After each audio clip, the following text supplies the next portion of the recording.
Welcome to English Moja. আসসালামু আলাইকুম ওয়া রাহমাতুল্লাহ। তোমরা সবাই কেমন আছো? আশা করি অনেক ভালো আছো। ইংলিশ মজার আজকের আয়োজনে তোমাদের সবাইকে অভিনন্দন। হাজির হয়ে গেলাম রিটেন পার্টের আরও একটি নতুন ক্লাস নিয়ে। আজকে এটি হচ্ছে লেকচার 10, যার শিরোনাম কি টু ট্রান্সফরমেশন।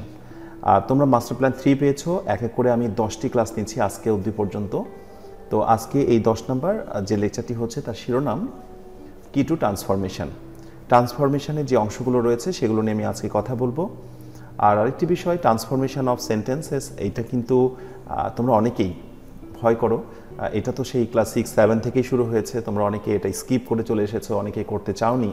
বাট ভাগ্যের কি নির্মম পরিহাস দেখো, আবার অ্যাডমিশন টেস্টে এসে তোমাকে সেই ভালো না লাগা জিনিসটাই আবারও তোমাকে করতে হচ্ছে। তো এখান থেকে আমার একটা কথা মনে হচ্ছে যে অ্যাজ ইউজুয়াল যে কথাটা তোমরা শুনে অভ্যস্ত, যে যেখানেই বাঘের ভয় সেখানেই রাত হয়। এখন কিছু করার নেই। যারা এই টপিকটায় যাদের প্রিপারেশন ভালো ছিল তাদের জন্য একটু ভালো হবে, যাদের জন্য অত ভালো ছিল না, যারা এটাকে আগে প্রিপারেশন নাও নিয়ে অ্যাভয়েড করে এসেছো, তারা অবশ্যই একটু ট্রাই করে যাবে। আজকে তোমাদের জন্য আমি একটি সাজেশন দেবো, সেই অনুযায়ী সেই রুলসগুলো তোমরা একটু কাভার করবে। তো চলো আমরা দেখে নিই যে ট্রান্সফরমেশন অফ সেন্টেন্সের ভিতরে আসলে কোন 4টি টপিক রয়েছে। তো 4 টপিকস ইনক্লুডিং ট্রান্সফরমেশন। তো ট্রান্সফরমেশন অফ সেন্টেন্সের ভিতরে বেসিক্যালি 4টি পার্ট থাকে, 4টি বিষয় নিয়ে আমরা কথা বলি বা তোমরা এটি জানো। আর সত্যিকার অর্থে ট্রান্সফরমেশন অফ সেন্টেন্স কিন্তু এই কারণেই কঠিন, কারণ এখানে একটি টপিক শিখেই তুমি 5 পাও 10 পাও এরকম নয়, 4টি টপিক তোমাকে শিখতে হয় এবং সেগুলোতে ভালো করলেই তুমি ট্রান্সফরমেশনে ফুল মার্কস পেতে পারো। দ্যাটস ওয়াই এই টপিকটা একটু বড় ধরনের টপিক। তো নাম্বার 1 প্রথমেই রয়েছে ভয়েস। এরপরে number 2 affirmative two negative, interrogative অথবা এক্সক্লেমেটরি। সামটাইমস আবার অ্যাফার্মেটিভ থেকে ইম্পারেটিভও করতে আসতে বলতে পারে। নাম্বার 3 ডিগ্রি, আর ডিগ্রি মানেই হচ্ছে ওই যে positive, comparative and superlative. And number 4 হচ্ছে সিম্পল, কমপ্লেক্স, কম্পাউন্ড। তো এই 4টিতে তুমি যদি রুল কাউন্টিং করো তাহলে দেখা যাচ্ছে কিছু না হলে প্রত্যেকটাতে 15টা করে কমপক্ষে রুল আছে এবং সেদিক থেকে কমপক্ষে 60 রুলস। তো আজকে আমি তোমাদের জন্য মোস্ট ইম্পর্টেন্ট এই 60টি রুলের মধ্যে থেকে আমি সাজেস্টেড কিছু রুলসের কথা বলে দেব। এইগুলোই তোমরা বেসিক্যালি প্র্যাকটিস করবে। আর হ্যাঁ, আরেকটি কথা বলি, তোমরা এই ক্লাসগুলো কোথায় থেকে করবে, কিভাবে পাবে, আমি সেটাও একটু পরে ভিডিও শেষে বলছি। তো চলো দেখে নিই ভয়েসের জন্য সাজেস্টেড রুলস কোনগুলো, ঠিক এই পরীক্ষার কয়েকদিন আগে কোনগুলো পড়া দরকার। আমি এই পেজে ভয়েস এবং অ্যাফার্মেটিভ থেকে নেগেটিভ, ইন্টারোগেটিভ এবং এক্সক্লেমেটরির জন্য যে সাজেস্টেড রুলসগুলো, যেগুলো ইম্পর্টেন্ট রুল রয়েছে সেইগুলো আমি তোমাকে এখন ডিটেকশন দেবো। আর তুমি সেইগুলোই সম্ভব হলে একটু স্টাডি করবে বা আমার চ্যানেল থেকে সেগুলো দেখে নেবে। তো আমি আগে রুলসগুলো বলে দিই। ভয়েসের জন্য ফার্স্টে তোমরা যে রুলটা দেখবে সেটা হচ্ছে number 1 voice of modal verbs. Modal ভার্বসের ব্যবহারে বেশ কিছু রুল রয়েছে, তোমরা সেগুলো একটু দেখবে, ক্যান, কুড, মে, মাইট এগুলো। এরপর নাম্বার 2 হচ্ছে voice of imperative sentence, verb দ্বারা যে বাক্যগুলো শুরু হয় সেই ভয়েসগুলো দেখবে। Number 3 voice of preposition with to in, অর্থাৎ নর্মালি আমরা ভয়েসে তো বাই ব্যবহার করি, একটু লক্ষ্য করে দেখো বা মনে করে দেখো, কিন্তু বিশেষ করে এখন বাইয়ের রুলসগুলো তো তুমি পারবেই, তার সঙ্গে অ্যাপ্রোপ্রিয়েট প্রিপোজিশন যেগুলোর সঙ্গে উইথ বসে, টু বসে, ইন বসে, সেই ওয়ার্ডগুলো মাথায় রেখে তুমি প্রিপোজিশনের ব্যবহারগুলো শিখবে। আচ্ছা, এরপর নাম্বার 4 আর টেন্স বেসড সিম্পল ভয়েস। একেবারেই টেন্সের উপর ডিপেন্ড করে একেবারে সিম্পল একটা ভয়েস দেওয়া থাকতে পারে, সেক্ষেত্রে প্রবলেম তৈরি হতে পারে সাবজেক্ট অনুযায়ী ভার্বের জায়গাটা, অথবা এমন কিছু ভার্ব দিয়ে দিল যেগুলো তুমি 3টা ফর্ম হয়তো বা জানো না। যেমন ধরো বললো হচ্ছে ব্রডকাস্ট বা টেলিকাস্ট। তো এখন টেলিকাস্টের 3টা ফর্ম তুমি না জানার কারণে প্যাসিভ ভয়েসে হয়তো বা তুমি টেলিকাস্টেড করে ফেলবে বা ব্রডকাস্টেড করে ফেলবে। ঠিক আছে, এরকম কিছু কনফিউশন ভার্ব দিয়ে তোমাকে টেস্ট করতে পারে। অ্যান্ড নাম্বার 5 হচ্ছে প্যাসিভ টু অ্যাক্টিভ। নর্মালি কিন্তু তুমি অ্যাক্টিভ থেকে প্যাসিভ করে অভ্যস্ত, বাট প্যাসিভটা করে দেওয়া থাকলো, আনসারটাই করে দেওয়া থাকলো, তোমাকে অ্যাক্টিভ একটা ভয়েস কোয়েশ্চেন তৈরি করতে হবে। এটাকে আমি ব্র্যাকেটে দেখো লিখে দিয়েছি, ইউজিং ইমাজিনেটিভ সাবজেক্ট। কল্পনামূলকভাবে তোমাকে সামওয়ান, সামবডি, পিপল, অথরিটি, ঠিক আছে, পরিস্থিতি বুঝে, সেন্টেন্সের অর্থ বুঝে তুমি কাল্পনিক একটি সাবজেক্ট নিয়ে এসে অ্যাক্টিভ ফর্মে রূপান্তর করবে, এটাও আসতে পারে। আচ্ছা, এবার দেখে নেব আমরা অ্যাফার্মেটিভ থেকে নেগেটিভ, ইন্টারোগেটিভ বা এক্সক্লেমেটরির ক্ষেত্রে কোন রুলসগুলো এই মুহূর্তে রিটেন পার্টের ঠিক আগে আমাদের কাভার করা দরকার। Number 1 use of always and never, অর্থাৎ অ্যাফার্মেটিভ থেকে নেগেটিভের ক্ষেত্রে অলওয়েজ বা নেভারের যে রুলটা আছে সেটা একটু ভালো করে দেখবে। নাম্বার 2 নোবডি না নো ওয়ান বেসিক্যালি কখন হয় এবং এগুলো থাকলে তার ইন্টারোগেটিভে কী হয় এটা একটু দেখে রাখবে।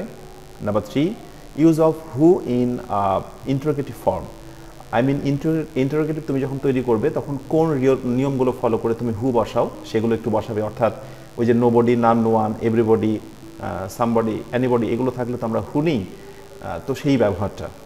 এরপর number 4, use of negative form in making negative sentence. I mean কিছু ওয়ার্ডের নেগেটিভ ফর্ম তোমাকে জেনে রাখতে হবে। যেমন আমরা যদি বলি হচ্ছে ফ্রেন্ড, ফ্রেন্ড মানে বন্ধু, এটার নেগেটিভ ফর্ম হচ্ছে ইনিমি। তো এইরকম কিছু শব্দ যেগুলোর অ্যাফার্মেটিভ ফর্মের নেগেটিভ ফর্ম রয়েছে সেগুলো একটু অবশ্যই দেখে রাখতে হবে। যেমন আমরা যদি বলি লেট, বিলম্ব করা, এটার নেগেটিভ ফর্ম হচ্ছে বা বিপরীত ফর্ম হচ্ছে পাংচুয়াল। ওয়েল, এই শব্দগুলো যেগুলো রয়েছে এগুলো দিয়েও আসতে পারে। অ্যান্ড ফাইনালি যেটা important 5 number, exclamatory of what and how. What এবং হাউ দিয়ে এক্সক্লেমেটরি মেকিং করতে বলতে পারে, অথবা এক্সক্লেমেটরিতে হোয়াট বা হাউ দিয়ে সেন্টেন্স থাকলেও তাকে অ্যাসার্টিভ করতে বলতে পারে। সো এই রুলসগুলো একটু ভালো করে দেখবে। এবার চলো আমরা ডিগ্রির অংশগুলো দেখে নিই একটু। আচ্ছা, ডিগ্রি। তো ডিগ্রি ক্ষেত্রে পজিটিভ, কম্পারেটিভ এবং সুপারলেটিভের ক্ষেত্রে অনেকগুলো রুলস, তার ভেতর থেকে মোস্ট ইম্পর্টেন্ট 5 রুলস। প্রথম নাম্বারটা হচ্ছে ওয়ান অফ থাকলে আমরা ব্যবহার করব ভেরি ফিউ, যে রুলটা সুপারলেটিভ থেকে পজিটিভের ক্ষেত্রে আমি ব্র্যাকেটে দিয়েছি, সুপারলেটিভ থেকে পজিটিভ। এরপর নাম্বার 2 হচ্ছে সিম্পল সুপারলেটিভ থাকলে আমরা যে নো আদার ব্যবহারটা করি সেইটা।